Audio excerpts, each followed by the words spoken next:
Well. Ito na nga mga kaibigan. Ang daming na maling akala. Alam niyo kung bakit? Diba? Ito sa mundo ng boxing mga kaibigan, maraming mga Filipino boxers.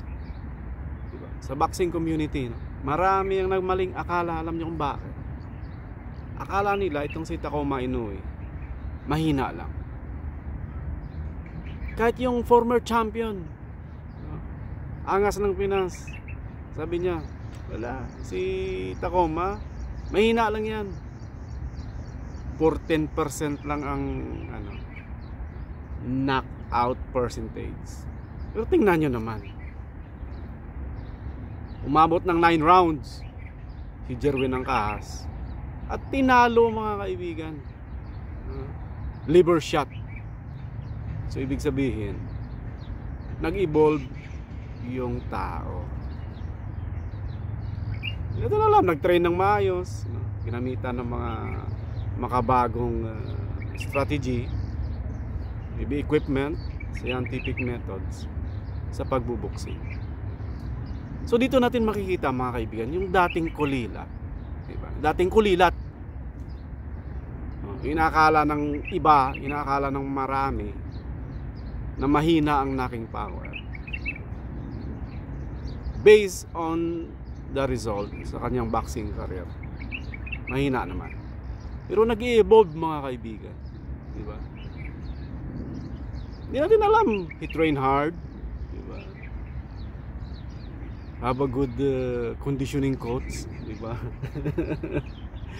Pinag-aralan yung fighting style ni Jerwin Angkahas.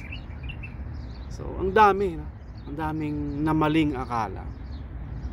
And I think, no, feeling ko lang, kahit itong mga boxers natin, no, kumpiyansa sila mga kaibigan. Siguro sa isip nila madaling kalaban itong Tacoma Inoue, itong mga Hapon mga kaibigan. Akala nila si Inoue lang ang malakas. O akala nila hindi talaga malakas, walang kakayahang talunin sila. Well, if that is the attitude ng ating mga boxers, no, sa mga future boxers natin, pag ganyan ang attitude nyo, may pagkalalagyan kayo, diba? So, kumuha tayo ng aral from 8th division champion Manny Pacquiao. Sabi niya, ako bahala ng manager ko dyan kung sinong kalaban ko. Ako mag-train hard ako. Train hard. Training ako doon, ng yun ang gagawin ko. And the rest will be history. So ganun yun mga kaibigan. So yung challenge dito is anong dapat matutunan ng mga Filipino boxers, trainer, at saka mga team mga kaibigan. Paano matigil itong sunod-sunod na pagkatalo ng mga Pinoy boxers? Kasi mga dating malalakas to eh. Jerwin Angkahas, Jonas Sultan, malalakas ito. Tingnan mo yung tumalo kay Jonas Sultan. So, ganun lang mga kaibigan. So it's not about na tayo lang ang malakas. Hindi yan totoo. Maring feeling mo lang yun, patunayan mo sa ring. Saka wag mo i-underestimate ang iyong kalaban. You don't know, baka matindi ang training. Saka sa mga nagsasabi na tsamba, hindi tsamba yun, diba? Saan makakita umabot ng 9 rounds tsamba, diba? Kalokohan, mga ganon, diba? Well, anyway mga kaibigan, ganon. Simpleng opinion lang natin to, pero nakakatuwa lang, diba?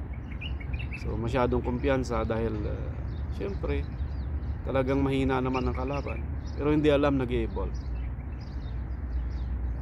So instead na underestimate yung kalaban, sunod na gagawin is train hard, karoon ng magandang team ng coach, nutritionist, para maipakita magandang laban. So good luck na lang sa susunod, no? Makikidalamhati tayo sa mga talo ng ating mga boxer. And of course, congratulations kay Tacoma Inoue, saka doon sa kalaban ni Jonas Sultan. Ganun lang yun mga kaibigan. sa larong boxing is may natatalo at may nananalo. At mayroon ding tabla, diba? May draw din. Yan. Pwede ring draw na yon is tsamba lang din. So ganoon lang mga kaibigan. Tsambahan na lang ang laban, di ba? So ging. See you on our next vlog.